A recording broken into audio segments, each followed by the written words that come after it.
When I, 28 female, was 19, I got pregnant from a one-night stand. The father, Aidan, wanted to be around and was supportive from the start. We never got together, but we became very close friends. Unfortunately, when I was 8 months pregnant, Aidan died in a car accident. It devastated me as well as his family. To this day, it haunts me that he could never meet our son, Brady. Aidan's family has been heavily involved in Brady's life since the beginning. Birthday parties, celebrations, etc. They always made me feel welcome. I started dating again when Brady was a toddler, and Aidan's parents, Michelle and Dan, encouraged me too. They said I deserved to be happy. They even watched Brady occasionally so I could go on dates. Brady has always been told about his dad.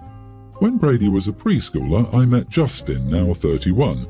It took 6 months for him to meet Brady, and they bonded quickly from the start. A couple of months later, Justin met Aidan's family. They loved him. I was always clear with Justin that their family would always be in our lives, especially for Brady's benefit. He agreed it was the best. I married Justin 2 years later. Brady began calling him Papa on his own. He still talked about Aidan and called him Daddy. I kept all the pictures of Aidan up. Brady proudly said he had 2 dads.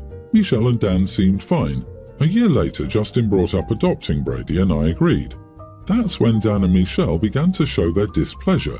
I explained that we'd never stop Brady from seeing them. We'd always talk about Aidan, show pictures, etc. We also planned on hyphenating their last name with Justin's. Dan and Michelle argued with me.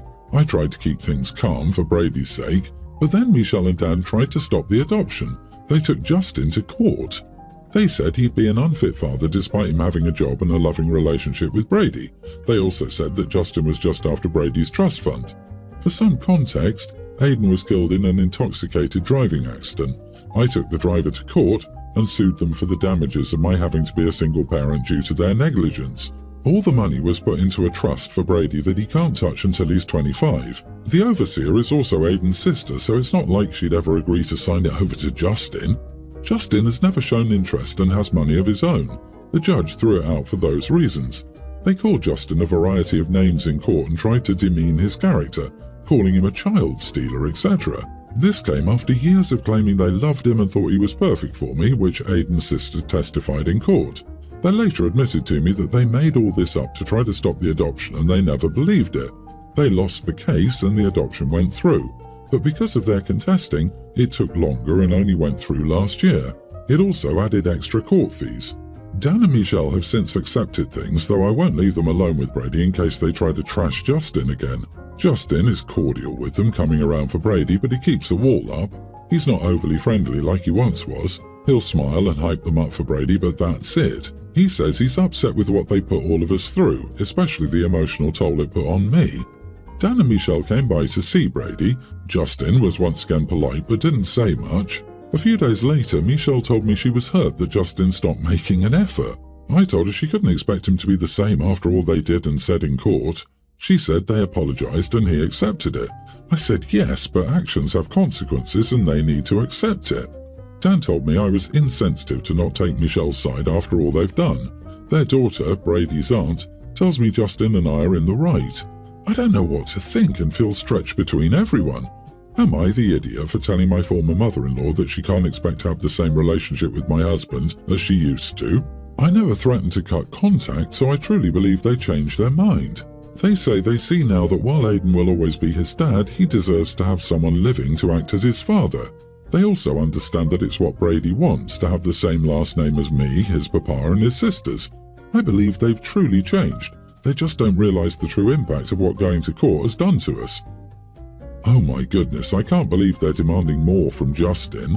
They are lucky you all didn't slam the door on that relationship altogether. I think I would have said, "Are you joking?" Because this is so unbelievable.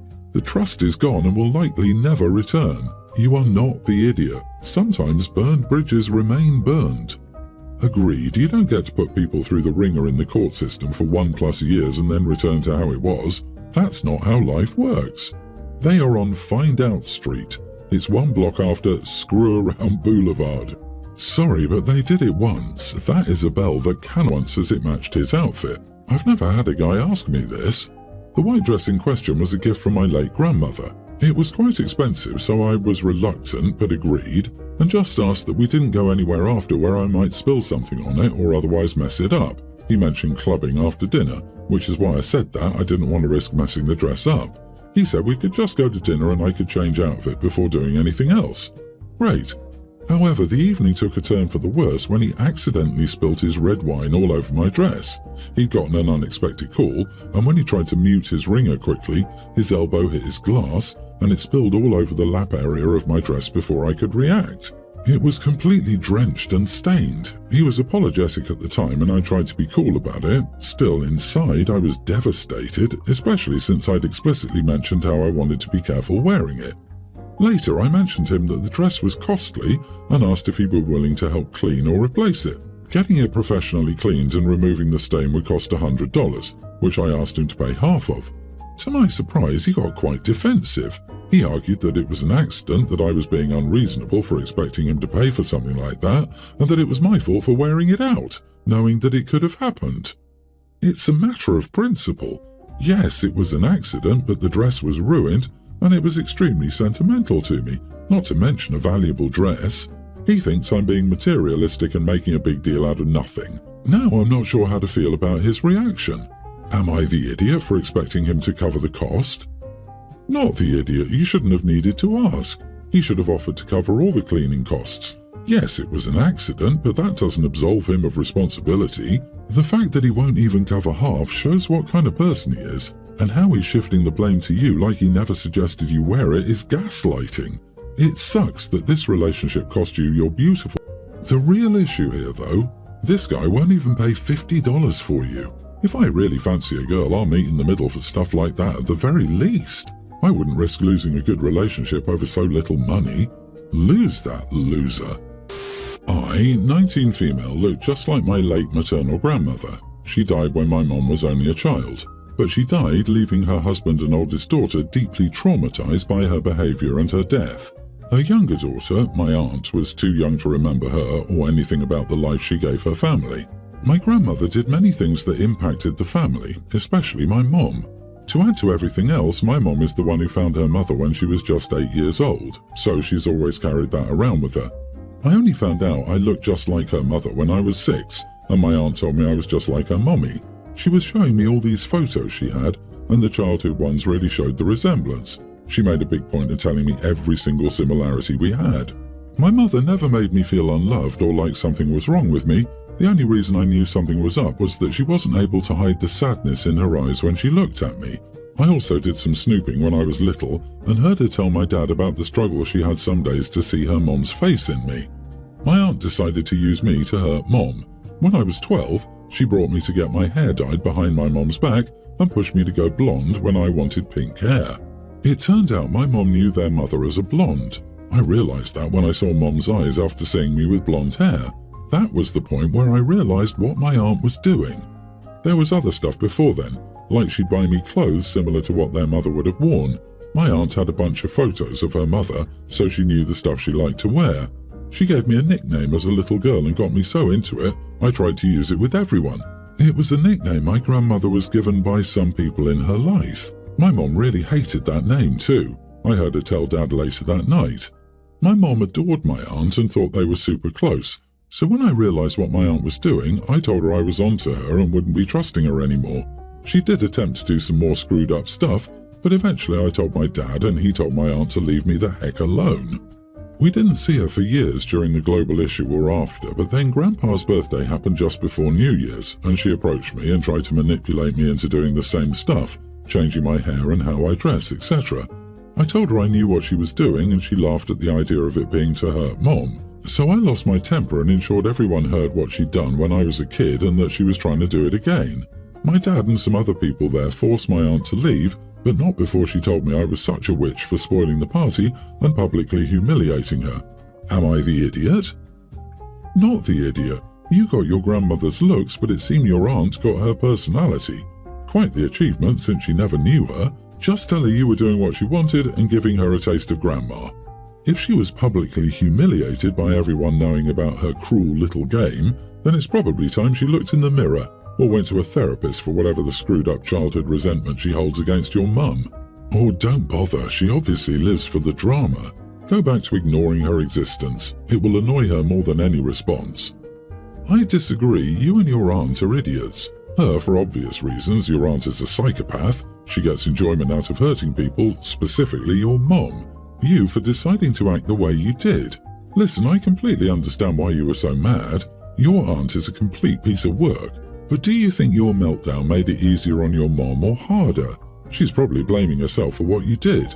You need to remove aunt from your social media, block her, and even limit any interaction with her family. I, male 24, and my girlfriend Jess, 23, have been dating for about 4 years. We're both in college, and over the past 6 months we've been doing long distance due to my participation in an exchange program for 2 semesters abroad.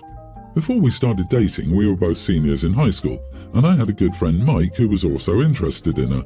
She was also into him, and they had a small thing going, the extent of which I never really knew and wasn't interested in. This isn't an issue. Mike is still very good friends with Jess and me. Recently, another mutual friend threw a party for New Year's, which both Mike and Jess attended.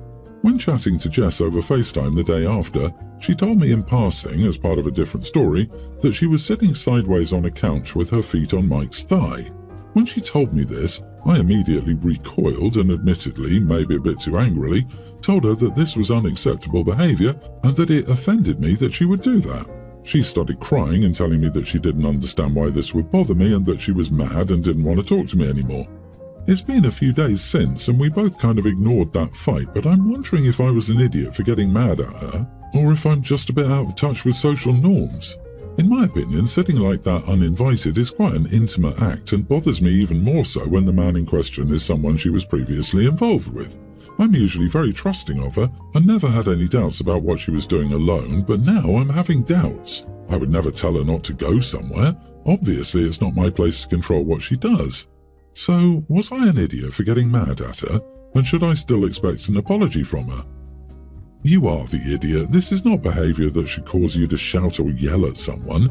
I think you may not be as okay with their previous thing as you might tell yourself, and it's probably best to get that out in the open before it causes any issues.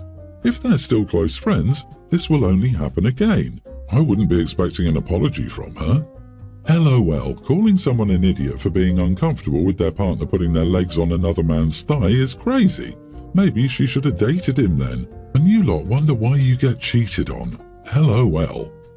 Not the idiot. Why would anyone think that this is okay? No matter how much I'm a friend with a guy, placing my feet on him would be weird. I'm sure if a girl were writing this story and saying her boyfriend's ex put her legs on him and reacted that way, the verdict would be not the idiot and dump him. This has been an ongoing issue. I have a friend group that likes to eat nicer food. Personally, I'm fine with getting something cheap on the menu. The issue is they always want to split the check. I've had the conversation so often that I want to pay for what I ordered. It results in an argument where I must bend or everyone is mad at me. I also make a lot more than my friends, so they always call me cheap. They don't get it. I want to pay for my meal and that's it. We went out to eat yesterday and they all ordered things that were around $30. I got the house salad and my total was around $12. They told the server to split the bill and I didn't want to fight about it again. I asked the server to add an entree and dessert to the bill for me to take home. This resulted in my bill going up into the 30s. So they asked me what I was doing. I told them I was getting more food and they got upset when I increased the price they needed to pay. This resulted in another argument and they think I'm a jerk. Not the idiot. No matter how much you make, you made it clear. Get a separate bill as soon as you enter. Let them be upset. Ask them what they're upset about. They're not paying for your food. They know your viewpoint and it's not going to change. At some point, find new friends because they're not respecting you. Your friends are using you to have a nicer meal than they can afford. It sounds like the check splitting has been going on for a while, so OP knew it would happen when they decided to go out to eat with this friend group again. Although I don't think OP is wrong for wanting to pay for only the food they ordered, you don't order a house salad and then food to go if you know your friends are going to tell the server to split the bill again, and you didn't want to fight about it again.